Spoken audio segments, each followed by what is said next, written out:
Thursday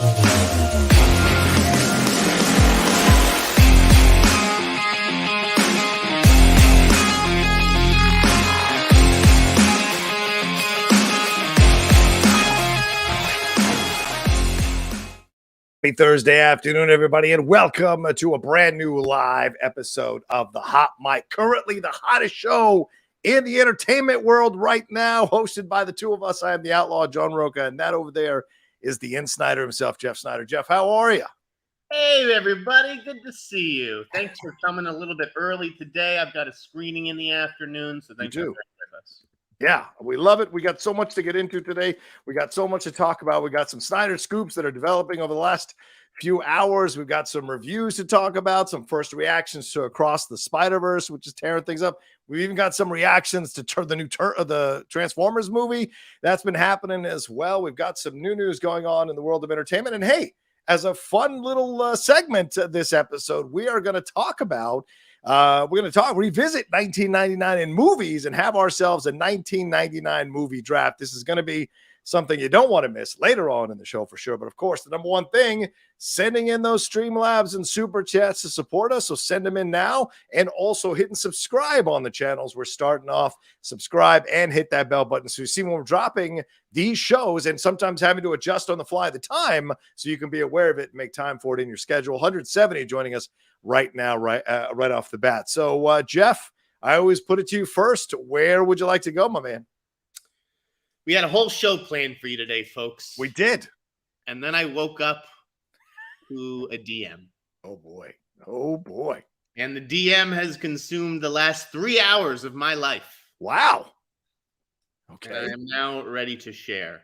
Wow. It's big news breaking already. All right. Go ahead, Jeff. What do you got? As I'm about to hit the button on AboveTheLine.com, we have breaking news that the Safdie brothers are splitting up for their next movie. Wow. So Josh and Benny Safdie had been developing a Netflix movie with Adam Sandler. We've talked about it before. Ben Affleck was going to be is in negotiations to star. Right. Gael Garcia Bernal, Megan Thee Stallion, and it sounds like something happened. Okay. And Josh is going to be directing this movie solo. Wow. Now, this isn't like Joel and Ethan, where Joel went off to do Macbeth with Denzel and Frances McDormand. This is something where they're splitting up for whatever reason for this particular project. Are there reasons? Why are they splitting up? They seem to be together. We'd had that drama a few weeks ago with one of their producers bringing an underage actress on, that all being kind of discovered. Do you know what the source of this I don't want to say breakup, but possibly taking a break from each other is all about? I don't think I want to speculate. Okay. All right. But others dispute those things. Okay. So what I will say as diplomatically as I can, let's see. The fact that you're having to do this diplomatically, this makes it already feel like it isn't like the Coen brothers where they like, oh yeah, sure, Joel, go ahead and do that. I'll be over here doing whatever. This feels like there might be somewhat of an acrimonious split here. All right. I mean, no, listen, these guys wrote this script together, right? Okay. They're going to produce this movie together. They're working on, they have a thriving production company. And they have other projects in the fire that they're doing together, right? And it may just be a case of like, we have so much stuff, we can't have both of us doing this one project and ignoring the rest of this.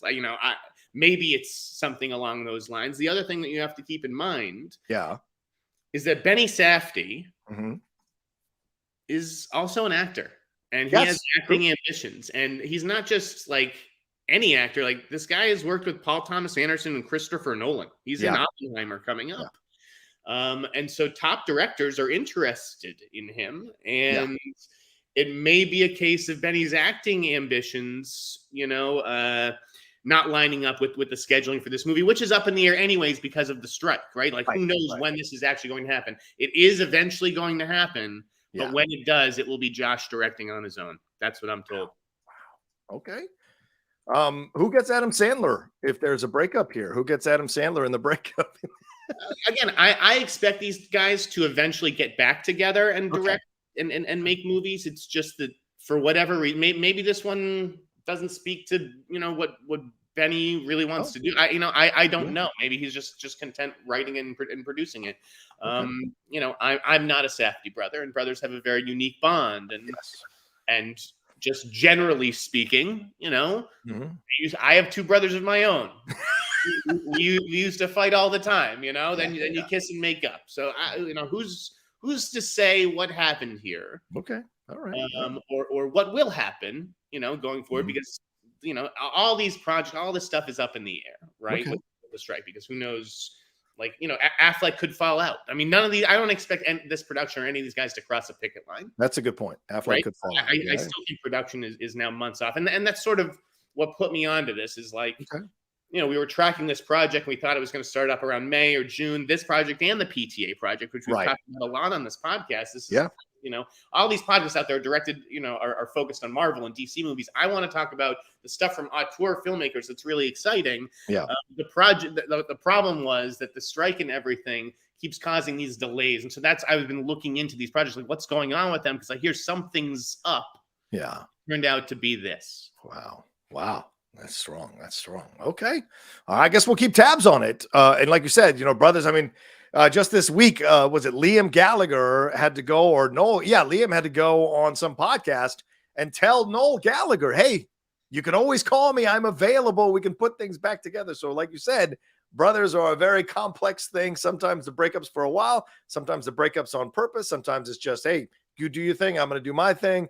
So we'll find out, I guess, as this goes along, what the actual source of, or what the reason was. For I do think, when you're starting out in this business as young guys, you want to have a partner, if your brother shares the same interest with you. And so it may just be a case of these two needed each other. And now that they're established, they don't really need each other. Maybe they end up doing their best work together, We'll see what becomes of this movie. But it doesn't.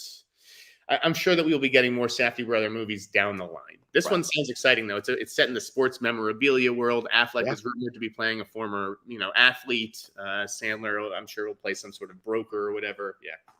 I remember I used to listen to Bill Simmons talk about his going to sports memorabilia stuff. So this is going to be real interesting to see that. And that is actually making a comeback. So be a very, very curious movie to jump into for sure. All right, let's see here. Have we got we have one super chat, I think, that came through. I want to read it for you all before we jump into our next topic. This one from Talking Star Wars says Ahsoka is going to hit so hard knowing Rey won't get to hear / see the reactions to the series. Yeah, of course, we're going to talk about Ray Stevenson a little bit later on the show, and of course Tina Turner as well too. We can talk about it now. You want to talk about it now? Okay, fine. Let's go. Thoughts on Ray Stevenson, Jeff? Thoughts on Tina Turner? I mean, I'm not going to sit here. I don't have a super close connection with either of these artists, but but I certainly did want to write up an obituary for Ray. He has been in a lot of stuff that I've seen over the years. He, filled a certain niche, right? He's 6'3". He's a real strapping dude. He has a real physical presence. He was imposing and intimidating, and I think he made that work for him. And it sounded like he had a really interesting career. He didn't necessarily set out to be an actor. Acting kind of chose him, as he said. I mean, he's starting out. I mean, you seeing him in Rome, how incredible he was in Rome, really kind of laying the groundwork for what you would see later. Him and Kevin McKidd having fantastic chemistry. And look, it's ironic, because Indira Varma was in Rome that first season as well. She a part of Star Wars. Now here's Ray Stevenson about to be a part of Star Wars with Ahsoka coming out. It's such a shame at such a young age to be passing away. 58 is nothing in terms of age nowadays, and that he's passing away in such a shock manner. But he's got those Punisher films. He's got the Thor films recently as one of the villains in RRR. So like you said, a nice legacy, multiple things. And from all accounts, people said he was one of those kind of old school guys that you love to hang out with, could drink you under the table, was very kind, caring, funny, and really gave of himself on set. So it's a loss that's a really hard loss to feel. And if you watch him in interviews, that comes through. Just a very jovial man kind of nature that was great to have around. And it's such a shame to lose him, as he's just about to be rediscovered yet again and discovered by a whole new younger audience for his work in Ahsoka. So there's an outpouring of love for his work in Rome and Frank Castle. You know, a lot of people said that he was even the best Punisher. Yeah. That he just fit, you know, with the comic book version of that character was the closest. Yeah. You know, I really like this movie, Big Game. Did you ever see Big Game, John? Oh no, what was Big Game? It's with Sam Jackson, and it's like the president gets shot down and lands in like the middle of like the, you know, Norwegian forest, and like a 12-year-old kid has to defend him from terror. Ray Stevenson's like the lead terrorist. It's good. See that. It's from the guy who did Sisu. So. Oh wow. Hearing a lot of positive things about Sisu myself. So yeah, all right. Everybody check that out. So yeah, R.I.P. Ray Stevenson, and then obviously Tina Turner, who is an icon, you know, unto herself. Means some clearly great music. You know, some of the best songs ever. What's Love Got to Do with It? Right? Yeah. Angela Bassett, that movie, she was fantastic. Yeah. And obviously Mad Max. So, you know, what did you think of Tina Turner? Well, you know, Tina Turner came about at a time when, you know, I was a teenager. So for me, I didn't know about her time with Ike Turner. I didn't know anything about that. I just remember the stories were the rebirth of Tina Turner back in the middle 80s with What's Love Got to Do with It, and then great songs, Private Dancer, you know, all the songs, and then boom, getting into Mad Max Beyond Thunderdome and doing a damn good performance, you know, right around this time when rockers were going into movies like David Bowie, like Mick Jagger, like others. So having her be a part of it, I thought was such an interesting thing, and she did a nice job with that film. And then continuing and doing some good new music all the way up until about the mid 90s. And then, you know, touring. And then the movie came out, and the movie gave you a whole new perspective on Tina Turner, what she overcame, what she sacrificed to retain and save herself, penniless, broke, and was able to find her way back to prominence here through Buddhism, through meditation, through belief in herself, and through dedication, you know. And so it's such a symbol for what she represented to women and to any artist who is trying to kind of fight out of this bad situation and find their way back into the light. So many great lessons to be learned from Tina Turner's journey. And so many people have already come out and spoken and positively about how she impacted their lives with just a little bit of time with them in a conversation or in a comment she left on their work. You know, it's just incredible to see such a iconic woman, and to have her go, hey, look, 83 is a long life. So, you know, it's not like she left early, but it's still sad to lose that kind of energy in the world when so much is going wrong in the world. So, yeah. Of course. Yeah. No, well said, John. Well said. Absolutely. All right, let's move on here, Jeff. Before we take a break, let's talk about these Across the Spider-Verse. Before we get too deep, Across the Spider-Verse reactions. Pretty much across the board, Jeff, people are calling this thing a masterpiece. I saw Sean O'Connell call it a step above a masterpiece over there. Jermaine Lucier saying very positive words about this.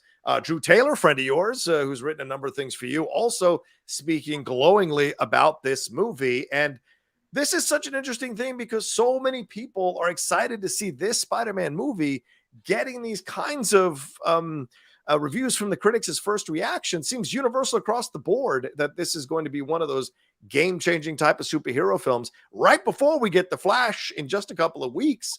We know the box office on this didn't match the other Spider-Man movies. Do you think the groundswell of support for the first Into the Spider-Verse movie, the Oscar that it won, and now these reviews will be enough to push this thing into unknown levels of animation numbers for a superhero film?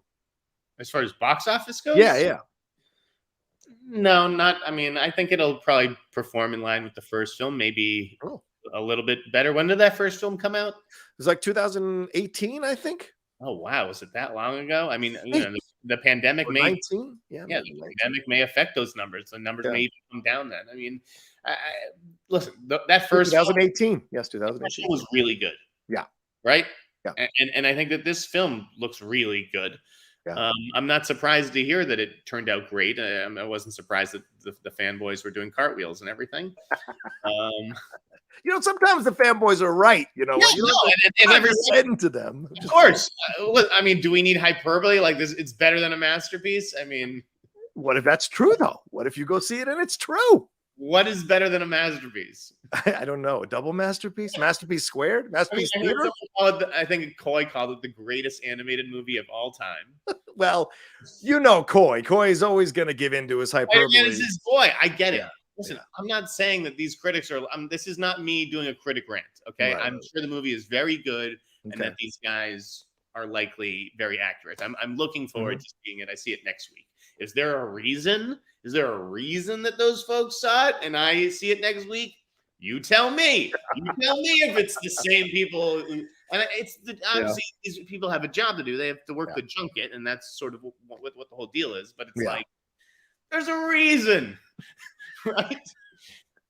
I didn't see Variety reviewing the movie today. You know. So good point. Social reactions from them. Oh yeah, all right. Not that they're the be all end all of film criticism, but you guys get what I'm saying. It's just All right. Fair point, Jeff. Well, you're right. You're right to take it. I mean, because a lot of people were glowing about Ant-Man and the Wasp: Quantumania, or most part. There were some positives. Certainly, everything done. Every movie. I guess so. I guess you're right. Every movie. There's not one movie I've seen a whole bunch of people come out and be like, "Well, that sucked." I haven't seen it. Yeah.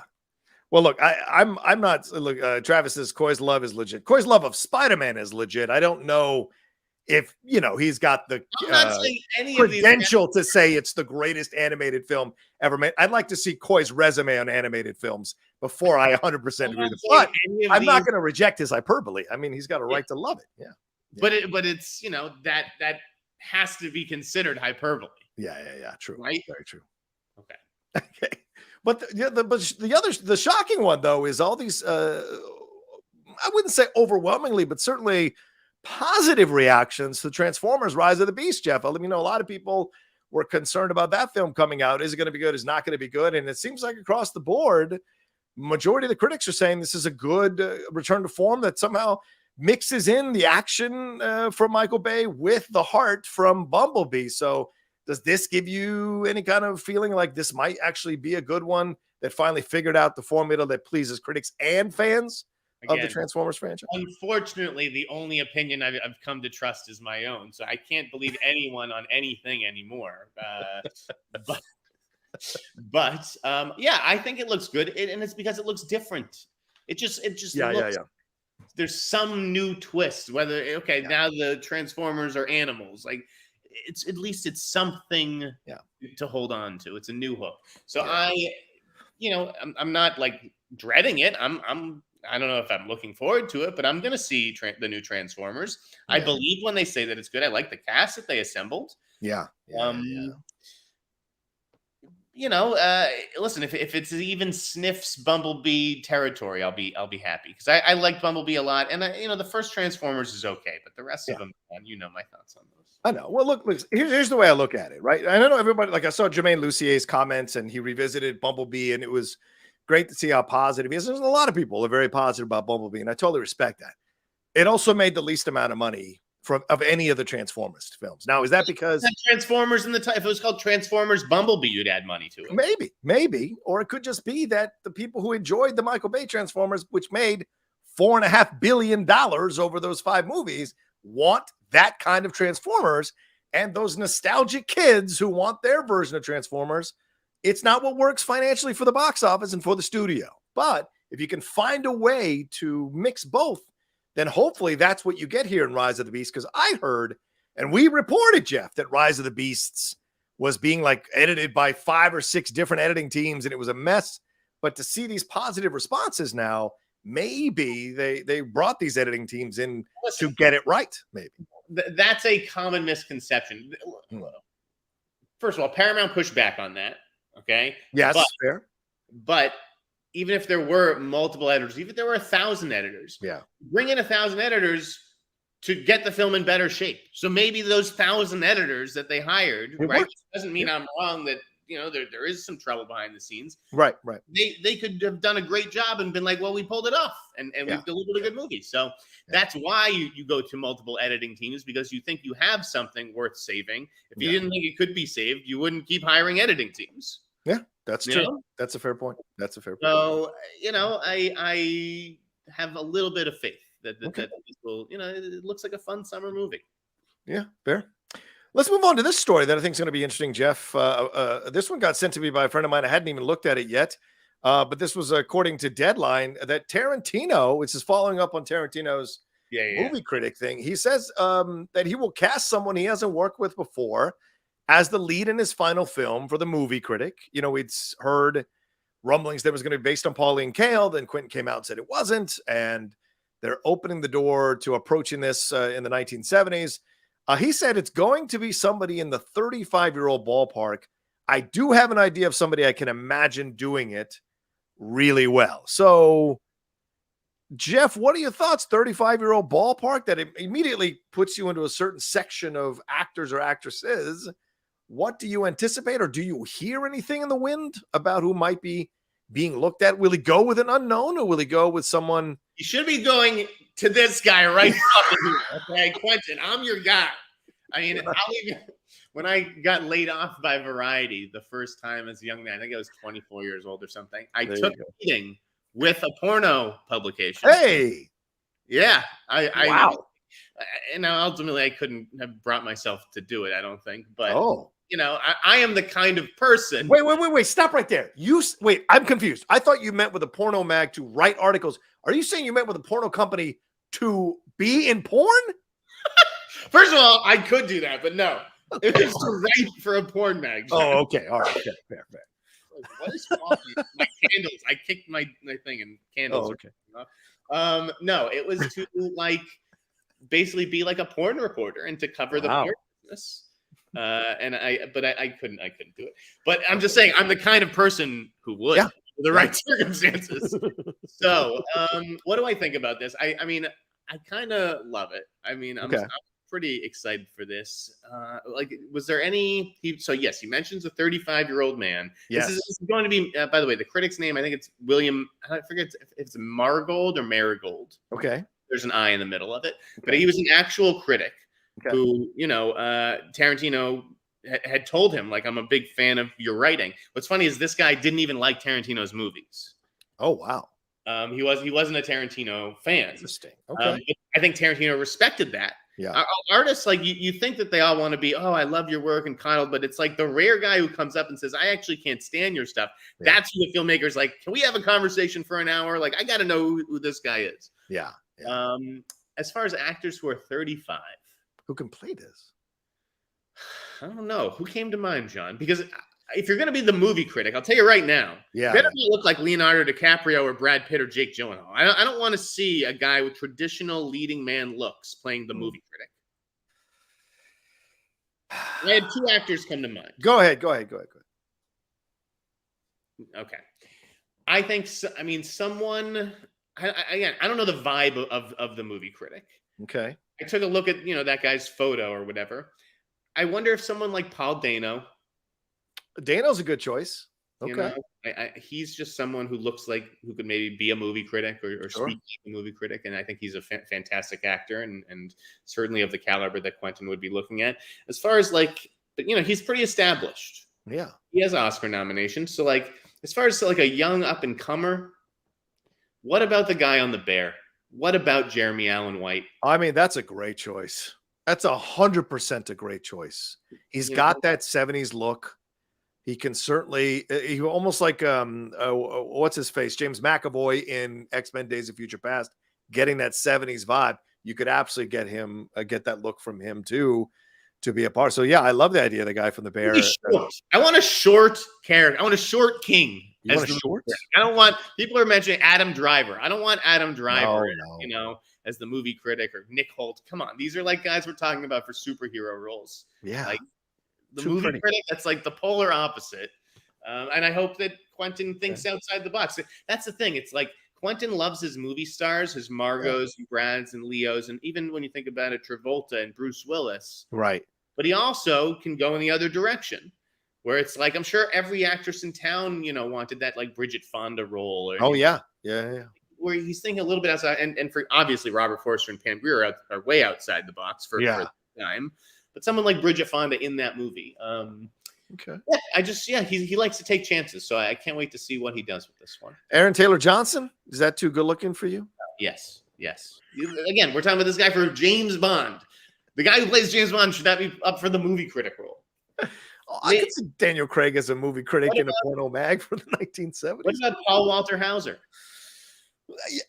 That seems like such an obvious choice, though, doesn't it? I mean, where are you going with that? Plus, he's on this religious kick. Would he be willing to do that in sacrifice for? I mean, if you watched his Instagram, he's on this huge religious kick. So, would he be willing to do a film with Tarantino, or he's playing a guy who's, working at a porno mag? I don't know. I know he did Blackbird and played that ruthless killer, but would he be willing to do that? I don't know. I don't know. I thought about Evan Peters earlier today when I read Evan Peters. Sure. Eduardo put that out there. I literally just got a text from Jamie, and someone mentioned it in the chat here. Yeah. What about Benny Safdie? Maybe that's the reason they're splitting up. He chose one over the other. Yeah, I mean, that's not bad. Anyways, it'll be fun to speculate and see who's going to be in the running for that Tarantino movie. I mean, Taron Egerton, maybe he's got kind of a American. Oh, okay, all right, fine. That's right. What about Austin Butler? Too pretty? All right, fine. Yes. Too pretty. Fine. Austin Butler. No, it should be, again, when you're Tarantino, it's like your name sells the movie. You don't need a movie star necessarily. Yeah, that's true. That's true. Tarantino sells the film. You're 100% right there. I mean, Leo and Brad don't hurt, but that's true. That's true. All right, let's. We got 500 of you watching us right now. Thanks so much for joining us on this at 12:30 here on the West Coast. We appreciate it madly. Please remember to subscribe to the channel as you're watching this. Hit a like on this video as well. We've only got a few likes. Hit the likes. Send in your StreamLabs and SuperChats. We've only got a couple of these that have come through. Come on, y'all. Supporting the show. You're getting scoops. You're getting good knowledge. Send in your love as we go along here on the show. Real quick, JMB says, my weekly Jeff annoyance feed, the In Sneider is dead. Long live Jeff, the scoopist Sneider. Thanks for all you guys do. Always look forward to these. Thank you, JMB. Thanks, JMB. Thanks for being less annoying this week. I appreciate it. Glenn Howerton. Too pretty. Right? Too pretty? Yeah, too pretty. All right. Is this true? Breaking news. Peter Sciretta is I literally just picked up my phone to go look. Is that true? I'm looking. Oh, no. Well, Peter built that thing from scratch. Right? That's a shame if he's really... big news today. He tweeted it out. Today is my last day of Slash Film, a site I created almost 18 years ago. It's been an amazing run. Thank you to everyone who read the site over the years and listened to the podcast. And a big thank you to the writers and editors who helped make it what it is today. Jeff, your thoughts? I'm clapping it up for Peter Sciretta. Yeah. Listen, I mean, Peter's a good guy, man. This guy was one of the OGs, right? Yep. I mean, I think you have to consider him in that group. Even I mean, maybe not like the very, very first wave, but right. He's been around for 18 years in this space. That's no joke. Yeah. And he did build that into a huge site. And I know his interests kind of lie elsewhere these days, but I will gladly tip my cap to Peter and what he built over the years. Congrats, man. Yeah, congrats to Peter. This has been coming, I believe, for quite some time. Peter kind of pulling away from doing more of the articles, being more in the moving towards theme park stuff. Certainly, building a new entire identity for himself with his wife and having success with that. So, this is not surprising news, but it is a little bit of sad news or bittersweet news. But 18 years. Listen, let me tell you something. As a young kid coming into the game, and a young kid is a relative term, as a newbie coming into this game, Peter was one of the nicest. First junket I ever went on, sent on by the Schmoes to DreamWorks. Peter was one of the nicest guys who welcomed me, talked to me, told me about his story, told me about what he did, and it inspired me at a critical time when I was let go from Collider to start the Outlaw Nation, because he started from scratch after he'd been let go, or he left a site because he didn't agree with how they were doing things, and built Slash Film from scratch. And that takes a lot of effort. I'm seeing it now. Frosty built Collider from scratch. It takes a lot of effort, a lot of hustle, a lot of elbow grease, a lot of work. So to be one of those places that everybody knows, behind the camera, in front of the camera, or being a pundit or reviewer, that's an incredible legacy that Peter has left with Slash Film. For sure. So nothing to be ashamed about or nothing to hang his head about. Did an incredible job to leave a legacy, and we'll see what happens next. Agreed. All right. Real quick. Owen Lanning says 2 shows I'm watching that no one is talking about. The other 2 and Dave. I swear Jeff and I are the only ones watching Dave. You are. and it deserves everyone's attention. It's so damn good and gets better and better. Oh, God, I hate Dave. I tried Dave. It was annoying. No more white rapper shows. I could give a fuck. So go ahead. Go ahead, Jeff. That includes Jack Harlow. Please. Go ahead, man. Dave is hilarious. I mean, Dave is like a millennial Curb Your Enthusiasm. I mean, he is like Larry David practically, but nicer. Yeah, and this season has been great. Last season there was a little drop, but Dave was fantastic this year. Other two, I watched. I think I watched the first season. I liked it. If there were unlimited hours in a day, I would pop that in. Yeah. I watched that White Man Can't Jump. I put my head through a wall after an hour. I couldn't do it. It's so fucking terrible. Jack Harlow, please. I know that everybody loved you on SNL. Go to an acting class. Jay West says, Jim Cameron has come for me, please. I will gladly tell you what, hire me like they hire Sally on fucking Barry, and I will get you to where you need to get to movie, show to show as an actor, Jack Harlow. Jay West says, Jim Cameron has stated that he's writing a script for a new Terminator involving AI. God, no. Should Jim keep writing the script and direct it or hang it up? I have not seen that anywhere, Jeff. Have you? I saw, there were some whispers online. Okay. All right. You think? You go first. Okay, here's what I'd say. I love James Cameron. Anything he touches turns to gold, clearly, as Avatar The Way of Water showed us. So him coming back could be the thing that resuscitates the Terminator franchise. His point of view, his direction, that could be what this Terminator franchise has been sorely missing since Aliens. And look, Schwarzenegger's not coming back. He said he's not coming back. So it could be a whole new way to approach the Terminator franchise. Prey worked for Predator. This bigger approach could certainly work for the Terminator with James Cameron coming back. And yes, I know he liked or said he liked all those other ones, but he's pitching a movie to make money, guys. So I think I'll take anything that takes him away from the Avatar franchise for 2 or 3 years. But he's making billions. Why would he walk away from it, John? And I liked Avatar too, but I'm just saying, Terminator. God, that fucking dog outside. I just easy, son of Sam. Easy. Just like, can we get this dog to stop barking? Kill your neighbor, Jeff. I feel like Elaine in Seinfeld. It's just like Gilead Production says you missed my chat. All right, Gilead, I'll go back. Go ahead, Jeff. Keep going. Terminator. Yes, I want to see Terminator come back. T2 is like one of my favorite movies of all time. Yeah. It's I actually like the last Terminator movie, Dark Fate or whatever. But I like Dark Fate too. Yeah. It's kind of a shame though what has happened in general to this franchise. And if James Cameron can bring it back and make it more like relevant to the AI battles that we're facing today and stuff like that, I'm all for it. We don't need Arnold. We don't need any of that. Just like a completely different story. Agreed. Galliot said, he sent us, it's no secret how awesome this show is going to be. Oh, thank you, Galliot. Appreciate that. It's very kind. All right, we got 600 of you watching us right now. Only one StreamLab. What the hell, people? 600 of you watching us. Send in your love, send in your support. That's how you get this show to keep going on the channels, to support it through your StreamLabs and Super Chats. Send them in as we go along. We're going to take a quick break, and then we're going to jump into some more topics and some more madness right after this. Draft. We got a draft to do. We got a draft. All right, Jeff, how much time do you have? Because we're already 30 minutes into the show. We got a lot more to cover. We're going to bitch about Max. What other Let's do it. All right, so let's move on. Yeah, do you want to talk about it? You want to talk about it? You want me to bring it up? We'll go from Max into the draft. So what are the other topics, though, that we have not gotten to? So we talked about Tina Turner. We talked about Ray Stevenson. We talked about, what's it? Yeah, we got to talk about just about almost everything that we had on the list here, I think. Right? I think we talked about most of everything. But yeah. Okay, then if we're ready to talk about Max and do the draft or whatever, I just want to say I did an interview recently. And it came out of the interview. The interview hasn't published, but they gave me a little scooplet. For those looking forward to a new Taylor Sheridan show. Yes. I'm told that Lioness, the one with Zoe Saldana and Nicole Kidman. Yeah. This person said it's debuting in July.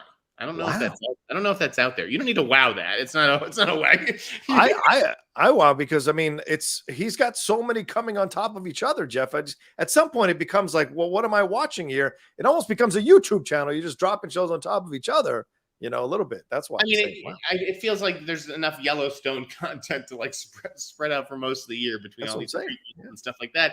But no, I like that the off-cycle stuff. It's like Mayor of Kingstown. It's Tulsa King. Then that wrapped up. Then we got Mayor of Kingstown. Now that's done. And now I'm told Lioness is going to be in July. And then eventually, you know, Tulsa King will come back. Mayor of Kingstown may take a little bit longer, obviously. Sorry, I reacted to that, guys. I apologize. Let's move on here. Here are the other things we're supposed to talk about. Florence Pugh getting shit from her indie friends for being in MCU movies. Jeff, real quick, I just want to bring this up. She's doing this interview. She's, of course, Yelena Belova in the MCU. She said that a lot of her indie friends felt that she was betraying the indie film movement by being a part of Marvel movies. When are we fucking done with this stupid, elitist, condescending, arrogant nonsense that comes out of a fucking coffee shop with your, you know, paperback Nietzsche in your back pocket, judging other people for daring to have fun with their careers? Suck a bag of dicks. What do you think about this thing for people coming out? I mean, Florence Pugh is more gifted than any actor she's probably talking to about this. So what do you think about this nonsense about them being mad that she went indie, or this mad is like what internet trolls, or like one or two people who mentioned something to Florence? What am I supposed to believe, that there's a string of people coming up to Florence Pugh being like, Florence, I'm so disappointed in you doing a Marvel movie? Like, it's just like actors, they get told one criticism and then take it to heart, and it becomes, well, everybody's telling me this. Not everybody's telling you this. Everybody loves that you went and did Marvel. This is like a non-story that I definitely would not run on my website. There you go. It was on fucking Variety and Deadline. What are you talking about? That's the problem these days with Variety and Deadline, is that this is not a fucking story for those trades. She said, so many people in the indie world were really pissed off at me. And this is in Time magazine, Jeff. They were like, great, now she's gone forever. So that's so stupid. So many people were mad at me. I went and did Marvel. Every fucking actor is going off and doing Marvel. Kate Blanchett just did fucking Marvel. Okay. Everyone's so I was supposed to be the indie queen, and I disappointed everyone. Who cares? Who gives a shit? Fucking non-story. I told you before we got on the fucking phone, John. You asked me if I want to talk about it. This is a dumb story. Fine. I get to go a couple of these. Now, what about Eva Longoria's comments here? Eva Longoria promoting her new film, was it Flaming Hot Cheetos or whatever it's called? She says, no offense to Eva, of course, it's Flaming Hot. That's what it's called. Sorry about that. She was talking about film and doing things, and she says about Latinos and Latinas, we don't get a lot of the bites at the apple. She's true, which is true. My movie wasn't low budget by any means. It wasn't $100 million, but it wasn't $2 million. But when was the last Latina directed studio film? It was like 20 years ago. We can't get a movie every 20 years. The problem is, if this movie fails, people go, oh, Latino stories don't work. Female directors don't really cut it. We don't get a lot of at-bats. A white male can direct a $200 million film, fail, and get another one. That's the problem. I get one at-bat, one chance, work twice as hard, twice as fast, twice as cheap. So what are your thoughts on this, Jeff? Do you agree with her? Do you think? No, I think everything that every word out of her mouth was accurate. I mean, and that's, you know, that sucks. That's unfortunate. Yeah. But that is the way that it is. Yeah. But like, I don't, obviously artists need some sort of safety net to be able to fail. Like, you know, you have to be able to fail, and you should be afforded another bite of the apple, but it's not like, you know, I should be able to just go out and make a shitty movie, right? And then expect to get another job. Like, that's not how it fucking works. So you have to make a good movie. Now, by all accounts, it sounds like she did. Yeah, I mean, it seems like, very good reviews and everything. Yeah. Eva Longoria may be the next Elizabeth Banks, you know, or she could just be what? She might be better. Don't put that curse on her. She could be better, but what I'm saying is, in terms of a trajectory, yeah. Be asked now to direct the next Madam Web movie, or, you know, whatever it is. I mean, if Olivia Wilde and Elizabeth Banks and you know, they're getting those kinds of shots, sure. Eva Longoria, you know, won't after this. That's a great point. Yeah, I think it'd be a different story if this was like a bad movie getting bad reviews, right? And then it's like, then she has to worry, oh, am I going to be able to do another shot? But well, a lot of it also has to do with like the story that you're telling. Yeah. Right. I mean, that really just, it comes down to it. And sometimes it's like, this isn't my ideal directorial debut, but this is the movie that this studio wants to make. Right. Right. All right, I'm gonna, this is gonna give me this opportunity and this experience. Why not do it? Yeah. Yeah. You got to tell the stories people want to come see, right? I mean, look at In the Heights. In the Heights made how much? $10 million. All Latino cast. Of course, it's directed by John M. Chu, not a Latino director, but Lin-Manuel Miranda. I mean, like you look at these things, you're like, okay, how much are they making? How much are they actually clearing when it comes? I mean, Spielberg telling a very Latino bent West Side Story didn't make a lot of money. So for me, yes, Eva's right. There are less opportunities for certainly something I've spoken about for many years, less opportunities for people of color behind the camera, in front of the camera. And yes, you're judged at a higher, you have a higher bar to clear. And yes, studio executives are more than willing to say, we're going to stop making those kinds of movies because they don't make any money. And yes, are there filmmakers, white male filmmakers, who get another film even when a $200 million film bombs? Yes, but there's not many that come out and get a $200 million film and then get another one after it bombs. There are the right, exactly. streets are filled with I many. give you 100 names of guys who made huge movies that tanked, and you never heard from them again. Yeah, so exactly. Like, yeah, they get more opportunities to do $200 million films than Latin female directors for sure. She's right about that. It's that they've had success in the past. So yes, like, exactly. White guys, they made a hit. Now they made a bomb. Right. But they're like, but they're still the director of that hit movie, so they get another chance. Right. Whereas, yes, the other thing is this, and speaking as a Latino person, like Latinos have to show up to support these movies as well. Eva says in the interview, 28% of Latinos make up the recurring box office ticket sales. She's right. It was 40% just a few years ago, according to NPR, but 28% now with the newest ones. Still, that's a big chunk of the audience, but Latinos don't show up all the time to support Latino films. So it's great that, you're getting these opportunities, but our community needs to have a fire under their asses to get them into theaters and get them to watch the stuff so we can get more opportunities, because studios aren't just going to give you more opportunities if no one's watching your shit. That's not how it works. That's capitalism number one. You've got to deliver a product that a majority of people want, or else they're not going to let you deliver the product anymore. That's just how it works. So think about that. You have to make strategic career decisions as well. And sometimes you just want to take the money, and this opportunity doesn't come around very often. You just got to do it. Look at someone like Cal Maddock. Okay. Yeah. Right. Cal Maddock's a big, successful music video director. Yep. He gets a shot. He does 2 movies this year, 2 remakes. Now, first of all, this is not a secret. These are remakes. Yeah. Right? That means that there's baggage, there's expectations, that there's going to be comparisons. Okay, you're going to take on this challenge. You do House Party, which I actually thought House Party was okay. Okay. White Men Can't Jump, which was not so good. Woof. But in the minds of most people, neither of these movies are as good as the original. Yeah. And now there's a stink on Cal Maddock. If I'm a studio executive, do I want to hire Cal Maddock to do my next movie, whether that's a black theme film or whatever it is? Yeah. You look at those other movies and you say, we can find somebody else a little bit better.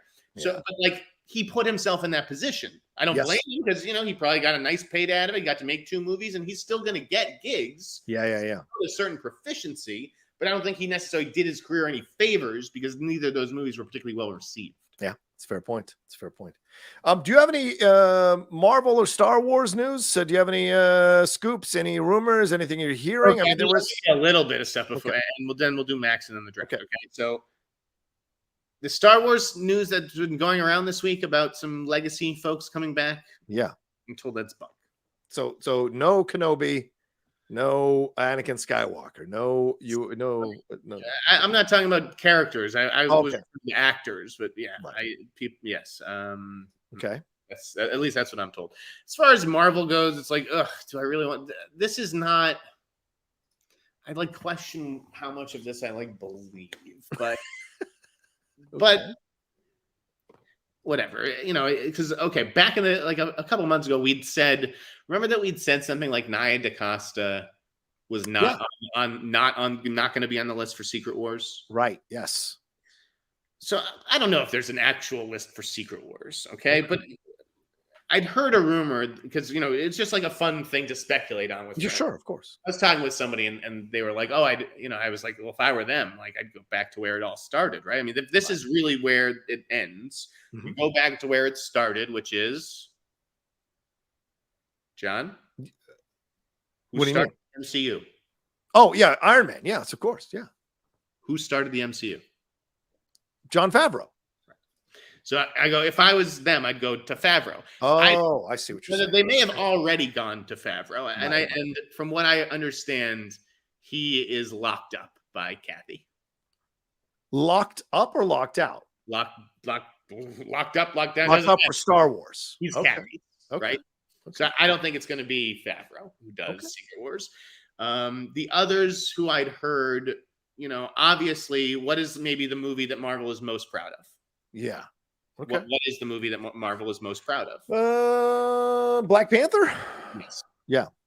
So, I think Coogler is a possibility. Oh, yeah. I think like I said, they want to get the MCU back on track. Yeah. Who's the most veteran, most experienced director that they've probably worked with? Who would you say? Well, I have to say Raimi. Yes. There you go. You're nailing the quiz right now. Jesus Christ. Okay. So Coogler, Raimi, and then who's maybe the hottest director in the MCU adjacent? I'll put it that way. And he was going to direct a big movie, and then he ended up falling off of it. Right? Or unless James Gunn? I don't know. No, Edgar Wright? John Watts. Oh, Watts. Okay, fair enough. Yeah. And then he was going to do Fantastic Four. Fantastic Four, right? Exactly. Right? And then now he's doing the Apple movie, and Sheridan's doing Fantastic Four. So it's like I still think that there's a desire to bring Watts back. Okay. That's if they don't hire anybody new. So if it's someone who they bring in, who they've worked with before, I think those are maybe your top kind of guys, like Coogler, Raimi, because we haven't heard much on Doctor Strange 3 either. Yeah. Other than I'd heard that Raimi was going to be back to direct it, but if they're like, hey, Secret Wars is like dated, we need a director for this. So Raimi's a possibility, and Watts. Those are sort of the three. Jeremy Miller throws out Edgar Wright, which would be cool if they brought him back after all the Ant-Man drama, but I don't see him. He doesn't feel like the guy who does the finale to the Avengers movie. So those are my choices. My columnist Jamie has another theory that I hope to publish that soon. But I would say. I don't think the Russos are coming back. I mean, there's been talk, but I think that's just fun talk. I think they're happy creating their own thing that they're doing. Citadel got some of the worst reviews I've ever seen, and they just got greenlit for a second season because people are watching it. So it's just I don't think people are necessarily watching it all that much. Certainly not to the levels that they'd like, but I think that they're pot committed. Like they've already, again, they're doing Citadels in multiple countries. They kind of have to, and they'd already said that they were renewed it even before anybody watched. So I don't think the numbers have anything to do with it because they'd already said we were renewing it before the show even debuted. Okay. I think, and even like with Joe Russo directing all the episodes, this guy was directing the biggest movies in the world, and now he's directing season 2 of Citadel. That's true. That's a good point. The other possibility, with Avengers is that I heard that Destin Cretton was pushing maybe to direct it, as well as Kang Dynasty was going to do that as well. King Dynasty, he's like, why not just let me do Secret Wars? But I think that I don't know if there's just going to be like too much overlap, or it's like you can't do 2 movies at the same time. So. Fascinating. Okay. Okay. Do we want the Rosa Salazar Captain America for Diamondback, leader of the Serpent Society? Are you hearing that? No. I mean, I'm hearing it from the same places. That, all the other blogs already put it out there this week. All right, but let's talk about real quick the HBOMax rollout, a little bit, or Max rollout from HBOMax to Max. And then the draft. Yeah, and then the draft. A little bit of drama there. Apparently, people were having issues transferring over. Some people didn't. I didn't. It was a really seamless thing last night on Apple TV. Very easy to switch it over. Delete the HBO Max, load up the Max. Don't delete before you load up the Max app because it'll forget your stuff. So download the Max app first, then it'll automatically transfer that stuff over and you're fine. I gotta say, I kind of don't mind it. I spent about an hour and a half navigating that thing because I used to do quality control way back when in another life. So I was just like, well, what if I go here? And what if I do this and go back and up, go down? And will it be, so only a couple of times did it kick me out of the app. But other than that, I thought it worked fine. I was able to get to what I wanted to get to and see some different stuff. We started watching the House of Hammer stuff last night. But of course, what they claim to have fixed, which was the big drama, which some people were pissed off about. Jeff, I'm sure, has got an opinion on this, is the creator section still has not been 100% fixed as of last night. It is still both directors, writers, and producers are lumped into the same thing for creators, and there's no delineation made about who directed it and who wrote these films or these projects. So they said they're going to fix it. They issued a statement saying it was a technical oversight or whatever nonsense. But a lot of people, including me, think it was an intentional situation and that Zaslav was essentially trying to denigrate actors and writers because he can on his own streaming service. So what are your thoughts about the Max rollout, Jeff? Well, I had to be hospitalized. You know, I was watching Max. You know what? Looking at the credits, as I always do, you know, John, I spend 2 or 3 hours a night looking at the credits on Max. And then I saw that writers and directors had been replaced by creators. I fainted. I hit my head on the table. I had to be rushed to the hospital, John. I didn't know what to do with myself. Such a jerk off. Holy fucking shit. Talk about a controversy that could not fucking matter any less. Okay? I get writers and directors, like, guys, writers, everyone has your back. Don't blow it with stupid shit like this. This is like when a publicist blows up on me when I write in an article that so-and-so is the writer of a story and they're actually the co-writer. Like, this doesn't change reality. If you're the director of the movie, just because HBOMax has you listed as the creator doesn't make you no longer the director of the movie. There's a million other databases online, including IMDb, where all the credits are correct and nice and neat, and that's the whole reason for existing. Now, HBO Max's reason for existing is to put fucking content on your screen so people can watch it.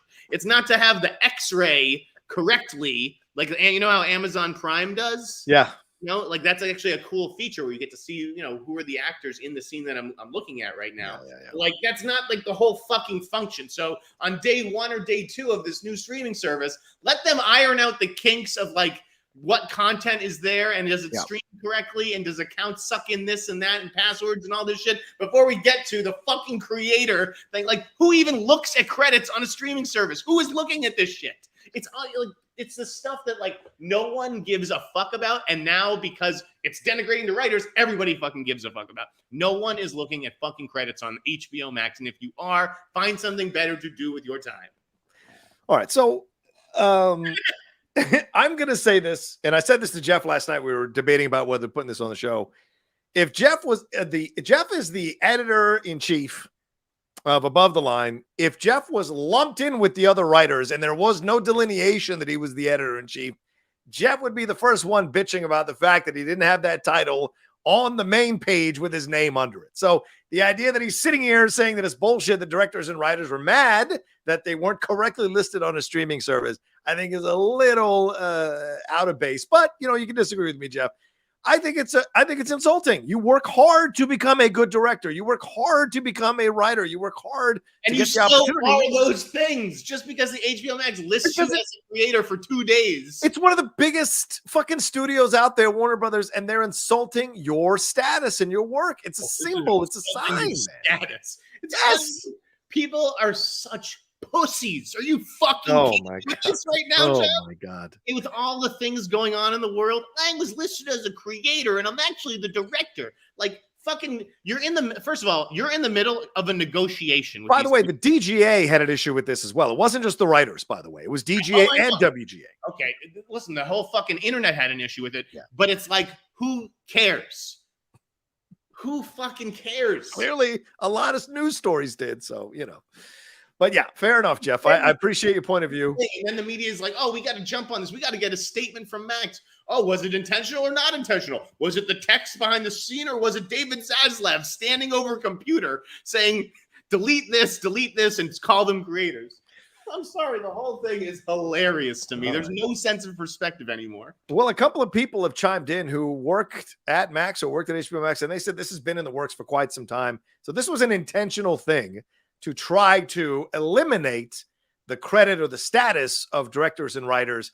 No shock that it's happening as these strikes were scheduled or these negotiation deadlines were scheduled. So to me, it's very clear. This is like what's going on Netflix and reading the description, and then the description is a little off, or like the characters are backwards, and like throwing a conniption fit. There's just no. Come on, man. I'm just saying it's suspect. That's all I'm saying. And I think it's intentional. Yeah. It is intentional. Yes. But John, they're in the middle of a negotiation. Right. You don't have to fight fair in the middle of a negotiation. It's like if you want something, if you want something, that's Zaslav. Yeah, go ahead. It's close enough. If you want something, you got to get something. So if you want to be listed fucking correctly on my streaming service, then you're going to have to give in on this point in the negotiation. That's what that's doing.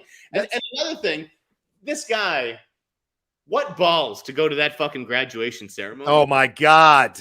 It was, from our perspective, they should have shut it down. They should have said, this is a bad idea, David. Don't do this. But you got to admire the fucking chutzpah on this fucking guy. I don't know about admire, but certainly you can recognize he's got chutzpah to show up and lie to every graduate that is there. And I love that they got together and went back at him. That was fucking awesome. Just like you said, you don't got to fight dirty, or you don't have, it's okay to fight dirty in a negotiation. Zaslav got to see firsthand a front row of the protest of the people there telling him to pay the writers. So, and he came out with that statement like the next day saying, I respect the writers, blah, blah, blah. And then his streaming service puts them all into a box called creators. So, listen, that's the other thing. There's all these statements. Oh, statement. None of this shit means anything. These are empty fucking words. It's all about your actions. Look at J.J. Abrams. J.J. Abrams is out there with a fucking picket, right? On the picket line on May 5th. And what's he doing the following week? He's trying to get his fucking TV series made in Albuquerque. Okay? So these fucking guys are all liars. You cannot trust any of them. That's why I exist, to tell you this. It's true. It's true. I mean, Michael Mann trying to avoid a picket line, darting around there. That was all called out online yesterday as well. So, shit, dude. Fuck. There's a lot of moving around. That's why the studios think they're in a good position, because they see people who are circumventing the strikes or not showing up to picket, not showing up to march. I mean, who's the comedian on Netflix that gets a lot of stuff? I forget her name. Taylor Tomlinson, or one of these comedians that gets a lot of stuff on Netflix. She called out the fact that a lot of New York-based actors and directors and writers are not showing up to march with the WGA East people at the places where they're supposed to be picketing. And that only gives more strength to the studios to see that not everyone's on board with this whole situation and willing to be out there to log their protest. Mandy Patinkin was great, but you need, current people being out there. These are fucking photo ops, John. I guess so. These are fucking photo ops, okay? Well, some people certainly goes up with the donuts, okay? Yeah. Believe me, if this actor could fuck a writer and stab him in the back, they would. For a lead in a show? Whatever it is. If it's just like, oh, there's $200,000 in the pot, like, well, I'm the big star. I get it. Sorry, writer. Believe me, they could give two fucks about writers, but they show up with donuts and get their picture taken, and they're suddenly a friend of the people. It's hilarious. I'm not gonna lie to you. There are some people using this for social media status, and it's, you can tell when it's happening for sure. And some people are legitimately out there to fight for what they deserve. I'm taking over the show now. Okay, fine. We have an hour. We did a whole show. We did. But we could just stop it right now. But I've been planning on this 99 draft.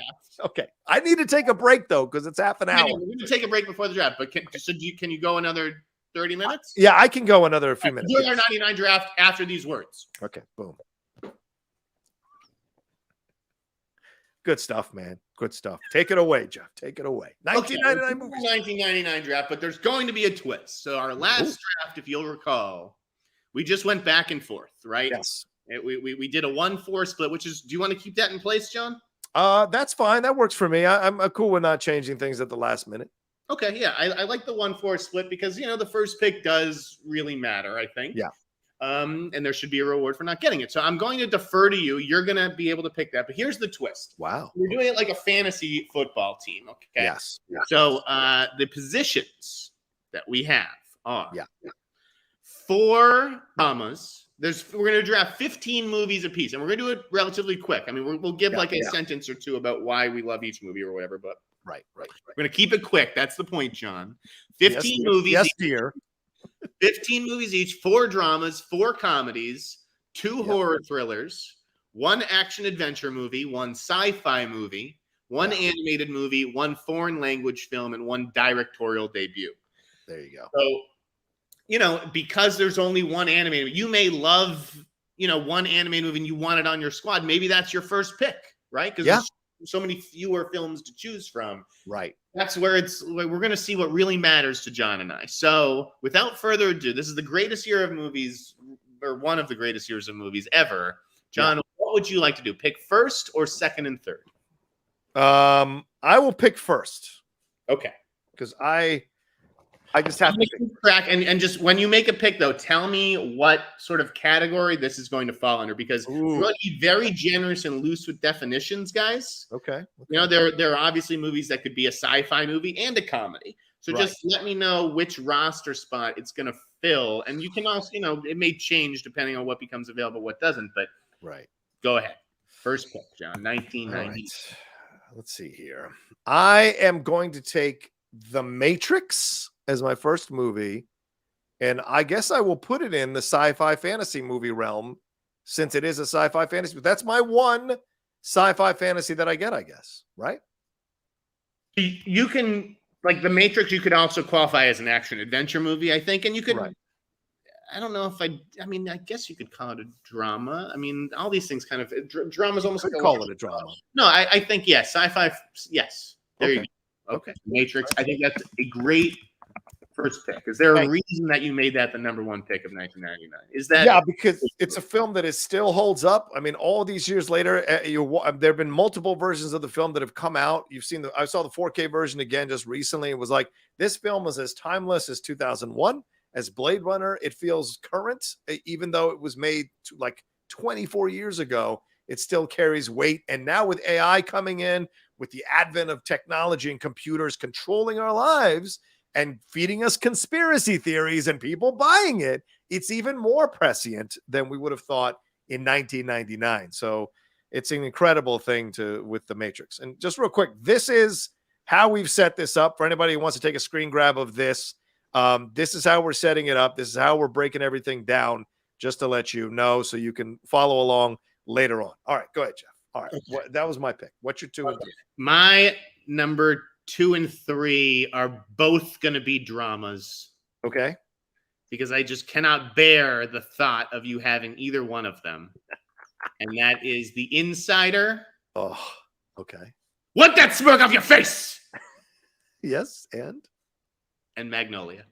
Oh, really? You took Magnolia this early in the process? I did. It's the poster over my bed. I love Magnolia. I think it's a masterpiece. Those are my two of my 4 dramas. So let me take out. Okay, I don't even have Magnolia on my list. So way to take that running back I didn't have on my list there. Good luck with that. Drafted him a little too high. Why did you choose those two? Just because you didn't want me to have them, or because you absolutely fucking love them? Those are the 2 movies that I probably find myself rewatching the most from this year. Okay. All right. Yeah. So now it's my turn, right? And I do. Now we just switch off. Yeah. Now we just switch off. Okay. So then my number 2 is Fight Club, because I couldn't bear to have you listen. We know who the real man is between the two of us, and that's why I took Fight Club over Magnolia. That mamby-pamby frog touchy-feely film. Fight Club is the real shit, son. It's got a commentary about toxic masculinity, and it is still maybe the greatest performance of Brad Pitt's career. Incredible stuff. So Fight Club is my choice. Okay, now, do you want to put Fight Club under drama or action adventure? No, that's under drama. That's absolutely under drama. Okay. Yeah. Because I would allow action adventure, but okay. All right, let's see here. All right. Okay, under the category of horror thriller. Ooh, horror thriller. Okay. I am going to go with M. Night Shyamalan's The Sixth Sense. Ah, you son of a bitch. That was my next choice, you bastard.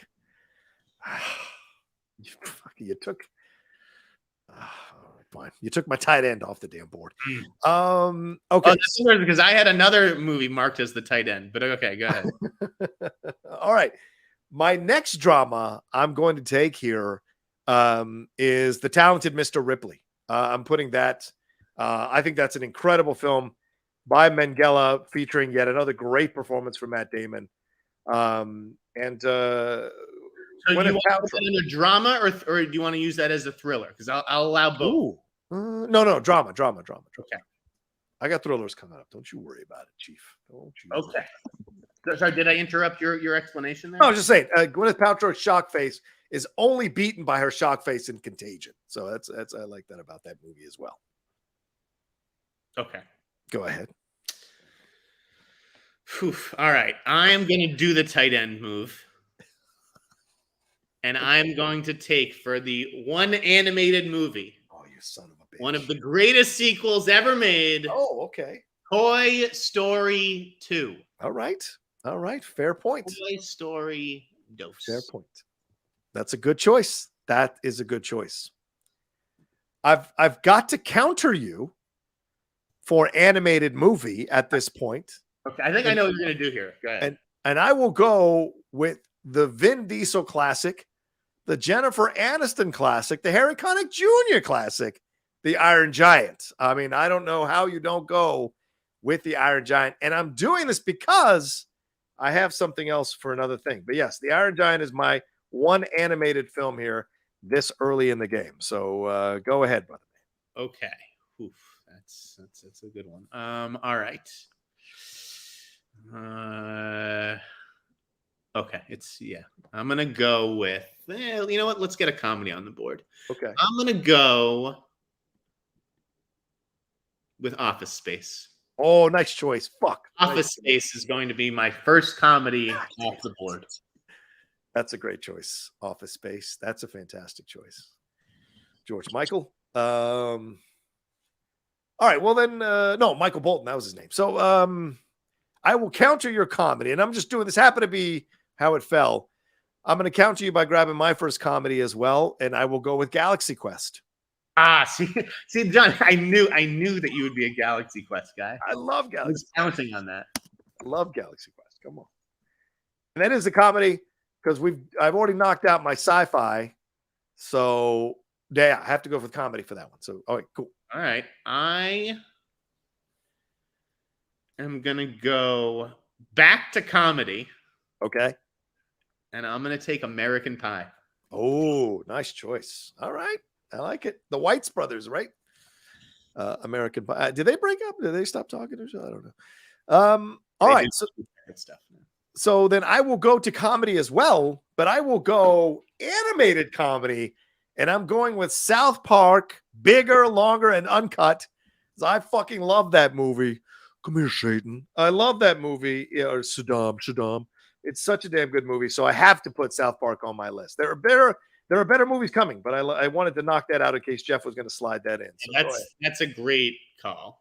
That's a great call. I'm going to stick with comedy again. Ooh, okay. But not the kind of comedy you're thinking. This qualifies as a comedy in my book. I'm going to go with Malkovich, and take Being John Malkovich. Good choice. Good choice. There was a run there, ladies and gentlemen. Charlie Kaufman was the greatest thing to happen in movies for a few years. And that was one of those reasons for sure. That's such a great movie. All right, I'm going to switch over to drama, back to drama, because I have two dramas already put on. So I'm going to move to put Three Kings on my list for dramas, because I thought Three Kings is a fucking awesome movie, despite Clooney and David O. Russell coming to blows. I still think it's a damn good movie that people should discover and see. So Three Kings is there on my list for drama. Go ahead, Jeff.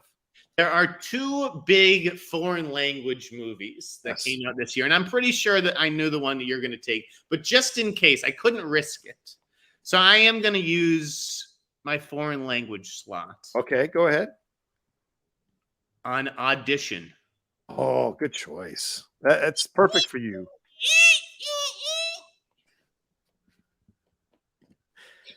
That's perfect for you in terms of your choices. It is the perfect for you. Yes. I have a foreign language film, but I don't know if it qualifies, even though I think it qualifies, but maybe it doesn't qualify because it's British. So is that considered foreign language or no? I guess not. No. Okay. Fine. Fine. All right. Anyway, I'm going to leave that one alone for now. I'm not really in the mood to pick a foreign language film just yet. So I'm going to move over to, I'm going to let you classify this for me. Is this action, adventure, or thriller? But I'm going to go with Lock, Stock, and Two Smoking Barrels. I think that's action, adventure. Wouldn't you say that's action, adventure? Yes, yeah, that's wow, I didn't even realize that was 99. That's I fucking love Lock, Stock, and Two Smoking Barrels. okay. That's a good one. I'm impressed. Thank you. Thank you. Okay, this one I'm gonna throw a curveball. Ooh, all right. I'm gonna use this as my directorial debut one. and that will be the Best Picture winner. American Beauty. Wow. Directorial debut of Sam Mendes. All right, fine. That's a lot of power for that slot. A lot of value. Wow. Okay. All right. That's a good choice. All right. Let's see what I've got. So that's my thriller. So I got to take these off the board in my mind. Did you do a foreign language? No, you didn't. Okay. Not yet. No. Because you disqualified my foreign language. You're so. British. You said it was. It's not foreign language. So Three Kings of my drama, right? All right, cool. So I have one drama left. Ooh, boy, yes, you have one drama left. I got to pick. Although again, if you need to move Ripley to thriller, you can do that. I could. Let's move to another comedy. Oh wait, we didn't even pick romance, right? We didn't even pick romance. So no, we didn't. But I was going to say one of the comedies has to be a romantic comedy. Okay, I'm cool with that. Okay, fine. Then my next one will have to be a romantic comedy. Okay, so then my next one that is a comedy is Notting Hill. I love Notting Hill, so I'm putting that in here. That's my romantic comedy for the comedy section. Okay, my romantic comedy then. Okay. Since this fits, will be 10 Things I Hate About You. Oh, wow. Okay, good choice. 10 Things I Hate About You, the Shakespeare adaptation. I respect that. So I am full on comedies now. My 4 comedies are Office Space, American Pie, Being John Malkovich, and 10 Things I Hate About You, which is the rom-com. You have 3 comedies. I have 3 comedies. I have 3 comedies and 3 dramas. I have one comedy left, 1 drama left, I think. And it's your pick. Took out Lock, Stock, took out Notting Hill. All right. Now, I don't know if this qualifies as a comedy. It's kind of a dramedy. So wherever you think it goes, I will put it in that category. But Man on the Moon, the Andy Kaufman film, is that a comedy? Because I'd let you slot that in either place. Okay. All right. Given how we're going to be loose with it. All right. Do you want to put it in comedies? Decide later? Do you want to? You're going to put it in comedy for now? I'll put it in comedies right now. Yeah. Okay. All right. I will go. I think that there's. Oh God, that is. Damn it. All right. Oh, this is tough. Well, okay. I will say for my last drama. Okay. I'm gonna go with Boys Don't Cry. Ooh, good choice. Is that also a directorial debut? It might be. If let's just say American Beauty was off the board, I was gonna have to Google whether Boys Don't Cry was Kim's first movie or not. Okay. I think it was. Right. I think it was too. Yeah. So Kimberly Pierce, right? Yeah. But that's gonna be my 4th. Ooh, you know what? I'm going to throw a curveball in right now. The Iron Giant is a directorial debut of Brad Bird. So I'm going to move that to directorial debut. Okay. Opens an animated slot for me. You want to put South Park there? I already put it. South Park as a comedy. My animated film is Tarzan. I love that movie. No one can talk me out of that movie. Tarzan is one of the greatest films, animated films ever made. Check with Coy to make sure I'm okay for saying that. But I put that there as one of my favorite animated films ever. I'm just busting Coy's balls. He knows that. So that's I'm up to 11. Where are you at? We're coming down the home stretch here. I will take my 4th drama. I thought I was out of dramas, but I actually have one more. Okay. And it will be The 6 Inches in Front of Your Face. Oh God. Any Given Sunday. Oh, you're insane. Any Given Sunday is my drama. You're insane. That is the worst movie, man. The only person who's correctly cast in that movie is Al Pacino. No one else is correctly cast in that movie. You're insane. You're insane. All right. So then for me, let's see. I think all my comedies are gone, right? 1, 2, 3, 4 comedies. My drama is still around. Is my horror thriller still around? You need 2 horror thrillers. I need 2. Okay. And my action adventure, has that been taken from Lock, Stock, and Two Smoking Barrels? Yes. Okay.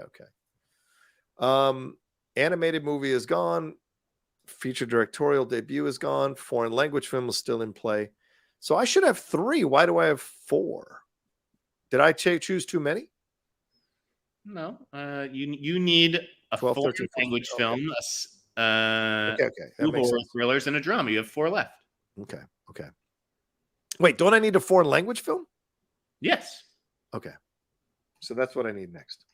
Well, I don't have that next though. I have got my last drama. Actually, well, you tell me what this is qualified. Thomas Crown Affair, the remake of Thomas Crown Affair. Is that a drama or I think you could put that in thriller if thriller? Okay. Yeah, I think that qualifies as a thriller. I will put that in thriller then. All right. I like this idea. Thomas Crown Affair. All right. I'm down to 1 thriller. I'm going to take there's a big horror movie that I think will be drafted, but I can't take it over this movie, which is just one of my guilty pleasure favorites, and it's going to fill my second thriller spot, and that is Arlington Road. Arlington fucking Road with Jeff Bridges and Tim Robbins. Are you insane, man? I fucking love Arlington Road. Oh my God. Jeff Bridges for once not getting the best of a situation, right? Because isn't it Tim Burton, or is Tim Burton the good guy and Jeff Bridges is the bad guy now? And I forget. Jeff Bridges is the good guy, but he is the good guy, right? Yeah, he gets shocked by it all. All right. Well, because I don't want to lose it, I have to take Blair Witch Project. I mean, how can you not take Blair Witch Project? That changed everything, created the found film sensation in horror films. And when I saw it, I didn't know it was fake. I thought it was a documentary. Living in Tallahassee, I didn't have access to other things, and I went in cold, and I lost my motherfucking mind watching that movie until I was told later that it was not real. So yeah, so I have to put that in. Go ahead, my man. So I need action, adventure, and sci-fi. Yeah. Okay. Oh, this is tough. I think that this will qualify for the sci-fi one. It wasn't something I was necessarily planning on drafting today, but okay. I will go with Existenz. Oh, man. Really? Okay. Yeah. That is a weird fucking movie. That is. Yeah, I mean, that's my sci-fi fantasy movie. Okay. All right. So let's because I got 2 selections left. You need a foreign film. I need a foreign language film. And you need a drama. I need a drama. Yeah. All right. So my next drama, or my last drama, and I think this qualifies for drama, is Election. Isn't that a drama? Or would you say that's comedy?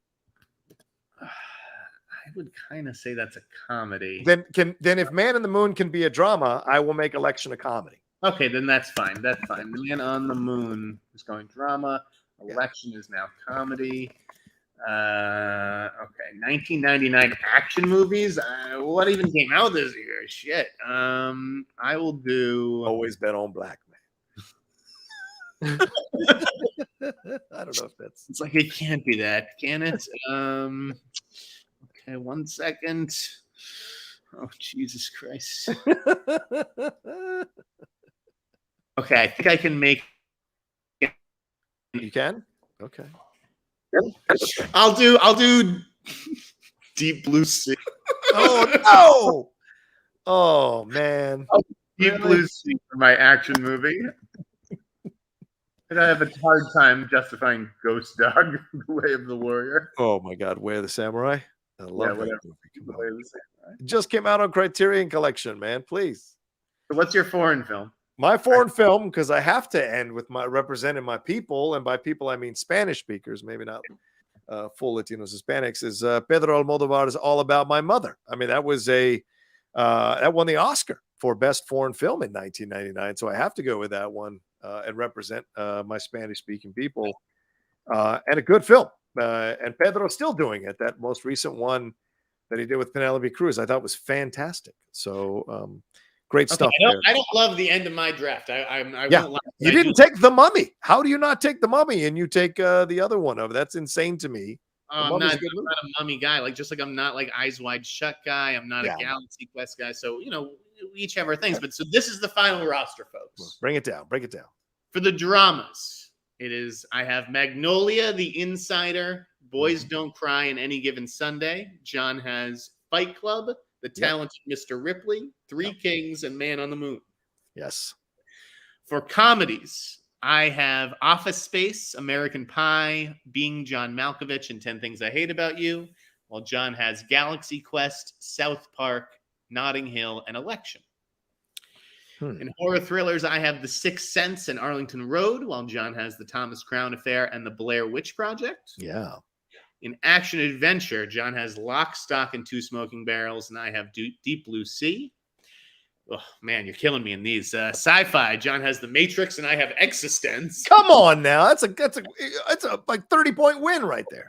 That's a blowout. That's the Celtics in Game 4. Come on. In animated movie, I have Toy Story 2, and John has Tarzan. So that's a win for you, I think. Yeah. In foreign language, you have All About My Mother, which is the Oscar winner, and I have Audition. And in directorial debut, I have the Best Picture winner, American Beauty, and John has Iron Giant. So I will tweet out the final rosters. Hopefully, all those movies will fit in one tweet, and we'll let the people be the judges to who won this draft. I concede that the end of the draft did not go great for me. So you just better hope you got a tight rotation in the playoffs. Just playing 6 players. This is a 7-man roster. That was good though. It took about 25 minutes. So thanks for sticking around. Guys, today we appreciate it. I'm Jeff Sneider. You can find me on AboveTheLine.com, BTLNews.com, LAMag.com again soon enough. And here on the hot mic with my buddy John Rocha. Absolutely. And shout out to Philly G, who donated a little bit. Thank you, Philly G. We appreciate the Streamlab. David Ebekami says, when someone says it was a bad script, does it mean in Hollywood terms it was a bad story, or it doesn't fit the studio version for the film? I think it means it was a bad story, right, Jeff? I'm sorry, what? If someone says it's a bad script, is it a bad story or a bad script for the studio vision of the film? When someone says it's a bad, I mean, I think it's the story that they've chosen to tell, but obviously the studio signs off on that story. Can't always necessarily tell whatever story he wants, especially in a larger universe where they have to fit that story. It's like a piece of the puzzle. There's a lot of considerations to take into account, and obviously, a bad script. The script could end up being the script that they shoot could be nothing like the script that the writer turned in. There's a lot of cooks in the kitchen. Obviously, too many. It's tough to say. But writers have to, if we're going to say, oh, this script was so great, you also have to be able to take the criticism when we say the script sucks. It can't just be like, well, the script was great when I turned it in. They ruined it. Like, that take responsibility. It goes both ways. That's true. As for me, you can follow me at The Rocha Says on Twitter, Instagram, and TikTok, The Outlaw Nation on Twitch. Let you guys know, Rick Roman Waugh, the director of Kandahar and of Angel Has Fallen, and a number of other great films, and who's going to be directing the sequel to Cliffhanger. I sat down with him for 25 minutes. It is up on the channel now. Please give that a view. If you want to listen to him talk about those experiences and shooting in Saudi Arabia, one of the first productions to shoot in Saudi Arabia since Lawrence of Arabia, Rick Roman Waugh talks about that. That is up on the channel right now. And of course, Geek Buddies tomorrow as well. And we'll say this to you all. Be safe, be healthy, have a great Memorial Day weekend. Yes. Come back and join us next week. So take care of yourself and be well. And then come back and join us next week for another live episode of The Hot Mic. Peace until then.